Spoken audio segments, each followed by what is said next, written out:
This news is sponsored by On Desi Site Marketplace in your hand. Tamim Asif मेरा नाम है। मेरी बच्ची 15 साल की है, 8 क्लास में पढ़ती है।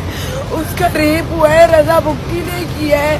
पुलिस वालों ने FIR गलत काटी कि एक दिन में वो अपने घर आ जाता है। उसके पास पैसे हैं, मेरे पास पैसे नहीं है, मैं मामूली जॉब करती हूँ। कुछ दिन पहले गुलिस्तान जौहर में एक कमसिन बच्ची के साथ ज्यादती की खबर मीडिया और सोशल मीडिया पर गर्दिश करती रही। इस वाक़ये का मरकजी मुजरम रजा बुक्टी नामी शख्स को ठहराते हुए समरीन आसिफ, जो कि लड़की की मां है, उनकी मदय्यत में मुकदमा दर्ज कर लिया गया। इस वाक़ये से कबल समरीन आसिफ, जिनके मुतल्लिक अल-हमद हाइट्स अपार्टमेंट के मकीनों की जानिब से चाल चलन रहन सहन ठीक न होने की वजह से पुलिस को दरखास्त दी गई थी। चाल चलन रहन सहन ठीक न होने के बिना पर अपार्टमेंट से मुंतकिली के लिए समरीन आसिफ स्टाम्प पेपर पर लिख कर दे चुकी थी, जिससे ये बात भी साबित होती है कि अल-हमद हाइट्स के मकीन भी समरीन आसिफ के खिलाफ हैं। इसके अलावा समरीन आसिफ और रजा बुक्टी की दोस्ती के चर्चे भी आम हो चुके हैं। इस वीडियो में रजा बुक्टी और समरीन आसिफ के आपस में ताल्लुकात का बखूबी अंदाजा लगाया जा सकता है। मासूम बच्ची के साथ होने वाली हरकत और वाक़ये की जिम्मेदार ये मैडम साहिबा और रजा बुक्टी दोनों ही हैं। मैडम साहिबा के रजा बुक्टी के साथ नाजायज ताल्लुकात थे, जिसका हमेयाजा उनकी बेटी को भुगतना पड़ा। इस वाक़ये की सजा इन दोनों को देनी चाहिए और इबरत का निशान बना देना चाहिए, ताकि आइंदा आने वाली कोई हमारी नस्ल ऐसे वाक़यात का शिकार ना हो।